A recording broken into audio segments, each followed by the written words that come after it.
ইসলামের আলো গোটা পৃথিবীতে ছড়িয়েছে। এক মোহাম্মদে আরবি মক্কায় অসহায় ছিলেন, মক্কায় থাকতে পারে নাই, মদিনায় চলে গেছেন, মদিনায় রাষ্ট্র গঠন করেছেন। এরপরে গোটা পৃথিবীর আফ্রিকা থেকে আমেরিকা পর্যন্ত, এশিয়া পর্যন্ত, বাংলাদেশের রংপুর পর্যন্ত ইসলাম ছড়িয়েছে। ইসলাম বিজয় হয়েছে, ইসলাম বিজয় হবে। ইসলাম ধরো, ইসলাম মানো। যদি মুসলমান সত্যিকার অর্থে হয়ে থাকো, যদি দুনিয়া আখিরাতের কল্যাণ চাও, যদি মনে করো দেশ ভালো থাকবে, যদি মনে করো দেশ স্বাধীন থাকবে, যদি মনে করো তুমি স্বাধীন থাকবে, আল্লাহর কসম ইসলাম ধরো, ইসলাম মানো। হোক ক্ষুদ্র বাংলাদেশ, হোক অস্ত্রহীন বাংলাদেশ, হোক দুর্বল বাংলাদেশ, ইসলাম যদি ধরতে পারো, ইসলামের ঝান্ডা যদি উঁচু করতে পারো, ১৫০০ বছর আগে যেভাবে সাহাবায়ে কেরামকে আল্লাহ সাহায্য করেছেন, যেভাবে তাবেঈদেরকে আল্লাহ সাহায্য করেছেন, যুগে যুগে যেভাবে আল্লাহ মুজাহিদদের সাহায্য করেছেন, এই মাদ্রাসা কওমিয়ার ছাত্র জাগ্রত হও, ঐক্যবদ্ধ হও, জাতিকে জাগ্রত করো, জাতির সন্তানকে জাগ্রত করো। আল্লাহর কসম করে বলি, রাজনৈতিক শক্তি গঠন করো। গোটা দুনিয়ার কাফের তোমাদের চ্যালেঞ্জ করবে। আমেরিকা তোমাদের মৌলবাদী বলবে, ভারত তোমাদের সাম্প্রদায়িক বলবে, জঙ্গিবাদী বলবে, যে যাই বলুক বলুক না কেন, আল্লাহর কসম করে বলি কেউ তোমাদের মোকাবেলায় লড়াইয়ে টিকতে পারবে না।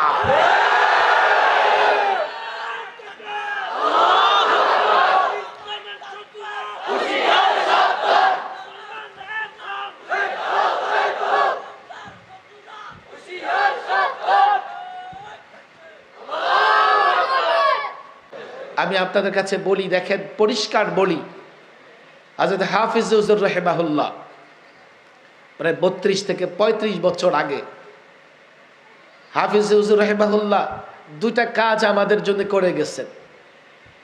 এক, খেলাফত প্রতিষ্ঠার আন্দোলন শুরু করেছেন। দুই, তওবার রাজনীতির ডাক দিয়েছেন। এই জাতির সাধারণ মুসলমান যারা, তাদের কাছে এটা স্পষ্ট নয় যে হাফিজ হুজুর খেলাফতের ডাক দিলেন। খেলাফত মানে কি? আমরা এই জমিনে আল্লাহর খলিফা, আল্লাহর প্রতিনিধি। ইন্নী জাইলুম ফিল আরদি খলিফা। একটু খেয়াল করে শোনেন, একজন প্রতিনিধির কাজ হচ্ছে তাকে যে কারণে প্রতিনিধি বানানো হয়, যে কাজের জন্য প্রতিনিধি বানানো হয়, সেই ব্যক্তি সেই কাজটাই করবে। কথা ঠিক না বে ঠিক? আল্লাহ জমিনে আমাদের প্রতিনিধি বানিয়েছেন, আমরা যেন আল্লাহর নির্দেশনা, আল্লাহর নির্দেশগুলো বাস্তবায়ন করি। খেলাফত প্রতিষ্ঠা হচ্ছে আল্লাহর নির্দেশগুলো জমিনে বাস্তবায়ন করা। কথা ঠিক না বে ঠিক? এখন কেমনে বাস্তবায়ন করবেন? এখানে কেউ দেখবেন ডান দিকে, কেউ বাঁ দিকে, কেউ বলে সেকুলারিজম, কেউ বলে কমিউনিজম, কেউ বলে সোশ্যালিজম, কেউ বলে ন্যাশনালিজম। অবাক করা বিষয়, কেউ বলে গণতন্ত্র লাগবে, কেউ বলে সমাজতন্ত্র লাগবে, কেউ বলে জাতীয়তাবাদ লাগবে, কেউ বলে না না না, ধর্ম নিরপেক্ষতাবাদ ছাড়া হবে না। নানা তন্ত্র মন্ত্র নিয়ে আমার সাধারণ যুবকেরা ব্যস্ত। তারা বুঝতেই চেষ্টা করে না তুমি মুসলমান, তোমার জন্য ইসলাম ছাড়া অন্য কোনো তন্ত্রে মন্ত্রে মুক্তি নাই। আমি তোমাদের বলি একটু বুঝো, বুঝার চেষ্টা করো। তওবার রাজনীতির ডাক দিয়েছেন হাফিজ হুজুর, ভুল করেছো। এবার ইসলাম বুঝো, ইসলামী রাজনীতি বুঝো, বুঝে তন্ত্র মন্ত্র ছেড়ে ইসলামী রাজনীতি ধরো। এটাই তওবা। ফিরে আসো, সমস্ত তন্ত্র মন্ত্র থেকে ফিরে আসো, এসে কোরআন সুন্নাহ ভিত্তিক রাষ্ট্র ব্যবস্থা গঠন করবার জন্যে ইসলামকে ধরো। এটা হচ্ছে তওবার রাজনীতি।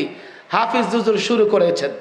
বাংলাদেশে হাফিজ হুজুরের সেই কাজকে এগিয়ে নিয়েছেন যারা, আমরা পরিষ্কার জানি।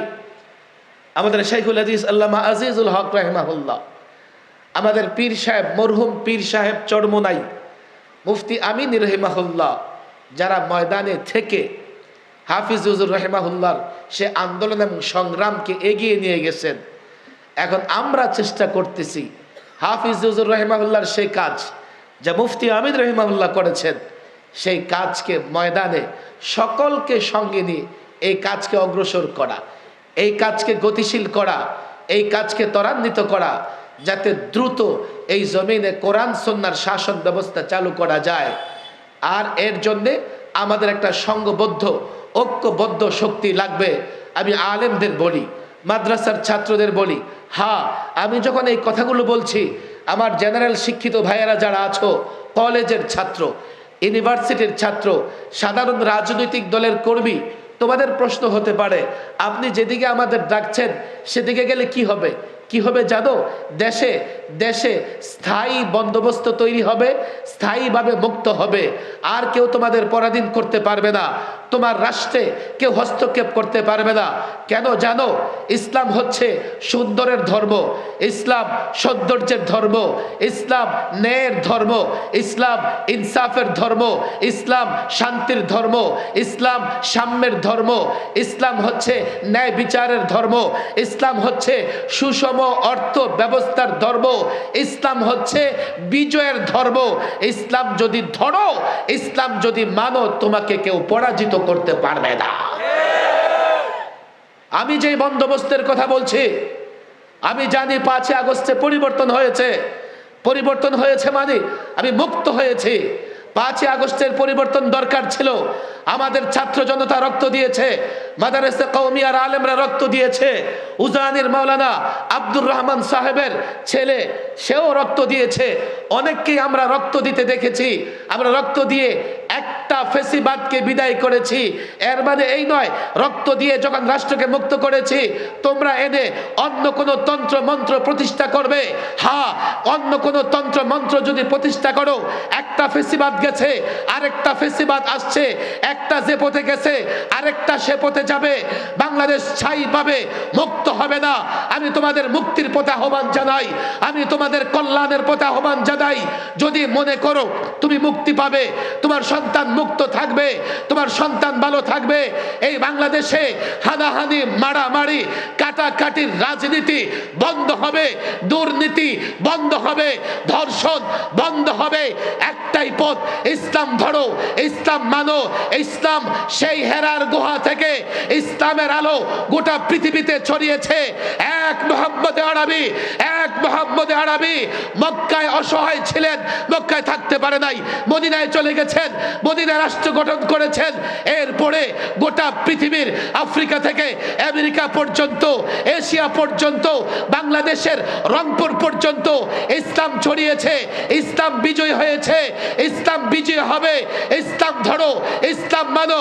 যদি মুসলমান সত্যিকার অর্থে হয়ে থাকো, যদি দুনিয়া আখিরাতের কল্যাণ চাও, যদি মনে করো দেশ ভালো থাকবে, যদি মনে করো দেশ স্বাধীন থাকবে, যদি মনে করো তুমি স্বাধীন থাকবে, আল্লাহর কসম ইসলাম ধরো, ইসলাম মানো। হোক ক্ষুদ্র বাংলাদেশ, হোক অস্ত্রহীন বাংলাদেশ, হোক দুর্বল বাংলাদেশ, ইসলাম যদি ধরতে পারো, ইসলামের ঝান্ডা যদি উঁচু করতে পারো, 1500 বছর আগে যেভাবে সাহাবায়ে কেরামকে আল্লাহ সাহায্য করেছেন, যেভাবে তাবেঈদেরকে আল্লাহ সাহায্য করেছেন, যুগে যুগে যেভাবে আল্লাহ মুজাহিদদের সাহায্য করেছেন, মাদ্রাসা কওমিয়ার ছাত্র জাগ্রত হও, ঐক্যবদ্ধ হও, জাতিকে জাগ্রত করো, জাতির সন্তানকে জাগ্রত করো। আল্লাহর কসম করে বলি, রাজনৈতিক শক্তি গঠন করো। গোটা দুনিয়ার কাফের তোমাদের চ্যালেঞ্জ করবে, আমেরিকা তোমাদের মৌলবাদী বলবে, ভারত তোমাদের সাম্প্রদায়িক বলবে, জঙ্গিবাদী বলবে, যে যাই বলক বলক তা কেন, আল্লাহর কসম করে বলি কেউ তোমাদের মোকাবেলায় লড়াইয়ে টিকতে পারবে না।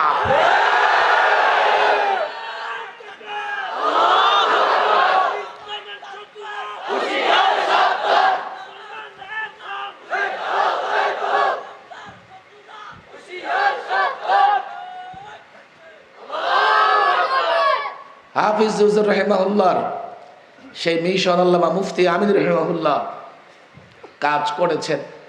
আমরা যদি কাজ করি আমাদের সহযোগিতা করবেন ইনশাআল্লাহ।